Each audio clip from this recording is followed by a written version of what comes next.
Tomo un Nuestro espíritu. último partido, ya nos vamos a ir a finales nacionales. ¿Sí pones atención? Te estoy hablando. ¿Qué decías? ¿Qué te dije? Es que estaba viendo videos y ahorita puse atención. O sea, te vale lo que estoy diciendo. No, siempre lo mismo contigo. O sea, si ya sabes qué es lo que me hace enojar, lo haces. Es que no hablas, tú gritas. Carajo. No te estoy gritando. Sí, Andrés, estás gritando. Estás gritando, mira, siempre lo mismo contigo, tus emociones no las tienes claras, siempre estás con ira, después estás alegre, luego tienes temor, luego estás con tus caras de desagrado, o sea, ¿qué onda contigo? O sea, ¿qué pasa por tu mente o qué piensas o cómo te sientes? ¿Qué pasará por su cabeza? Y soy la emoción de Isaac.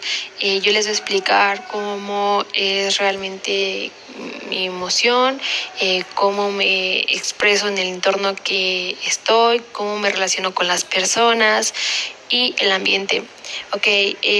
Es una emoción subjetiva que depende de cómo es la vida de cada quien, pero se refiere a una reacción general de complacencia que puede ser constante al tener conciencia de logros que nos dan sensaciones de plenitud y bienestar, además de mantener la actitud positiva.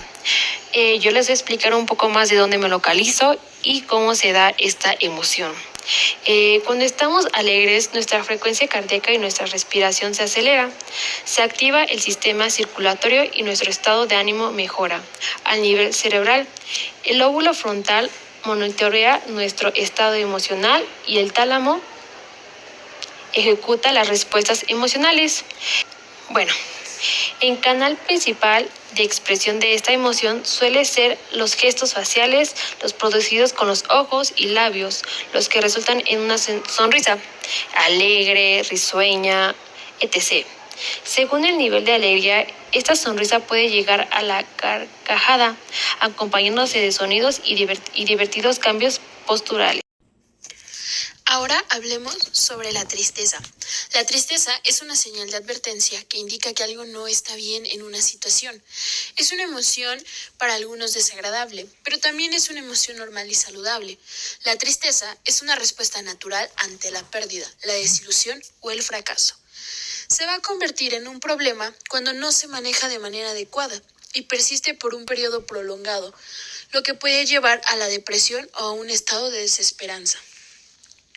Cuando te sientes triste, tu cerebro tiende a enfocarse en los aspectos negativos de una situación. El peor momento para pedir que alguien se anime es cuando alguien está triste, ya que puede sentirse incomprendido o invalidado. Un cerebro triste busca entender la pérdida y procesar el dolor y necesita tiempo y espacio para hacerlo. Una persona triste puede experimentar síntomas físicos como cansancio, falta de energía y trastornos del sueño. Emocionalmente puede llorar con facilidad, aislarse de los demás y tener dificultades para concentrarse.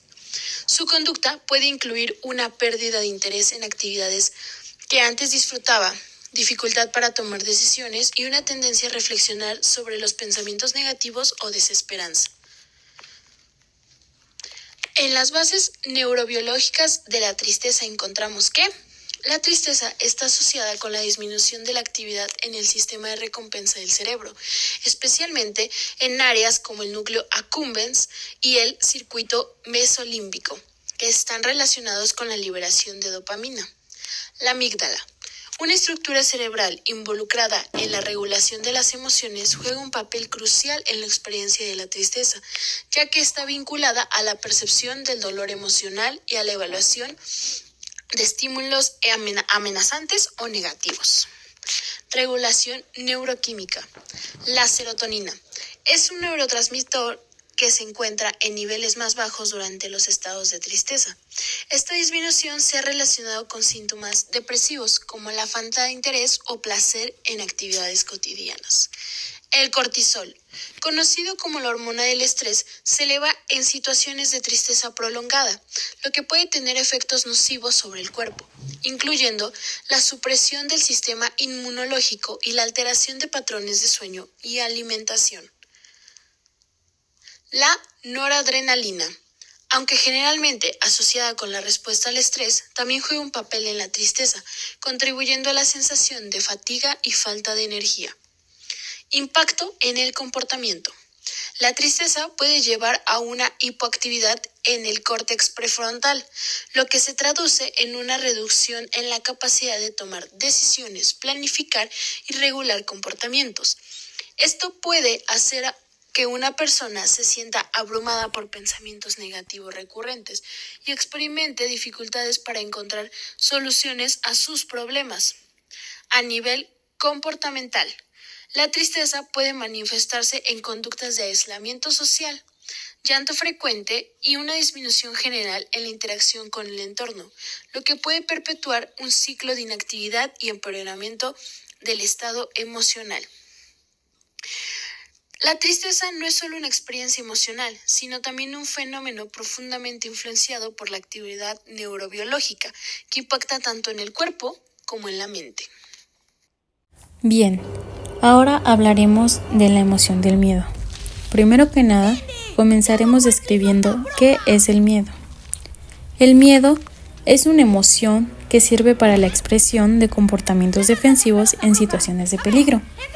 El miedo aparece en algún punto de nuestra vida, contribuyendo a la expresión de conductas específicas en ciertas condiciones o situaciones.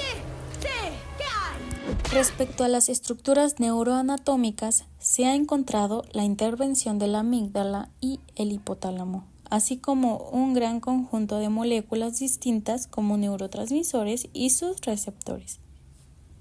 La interacción anatomofuncional causa la emoción. Al igual que se cuenta con la capacidad de producir el miedo, también se puede regular su generación. Para este mecanismo se encuentran determinadas estructuras neuroanatómicas como la corteza prefrontal y orbitofrontal, y sustancias como el GABA y los opiáceos que inhiben o reducen la actividad en las zonas activas que actúan en el miedo. Respecto a la fisiología del miedo, comencemos hablando de la amígdala. Esta se ubica en el lóbulo temporal, ventral al núcleo putamen y pálido, y anterior a la porción temporal de los ventrículos laterales. Su función principal va a ser identificar y evaluar estímulos. Estos estímulos podrían representar una amenaza para el organismo incluso mientras duerme.